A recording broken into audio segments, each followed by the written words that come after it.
என்ன வளம் இல்லை இந்த திருநாட்டில், ஏன் கையை ஏந்த வேணும் வெளிநாட்டில்.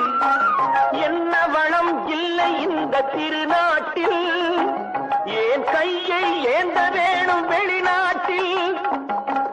ஒழுங்காய் பாடுபடு வயல் காட்டில், ஒழுங்காய் பாடுபடு வயல் காட்டில். உயரும் மதிப்பு அயல் நாட்டில். விவசாயி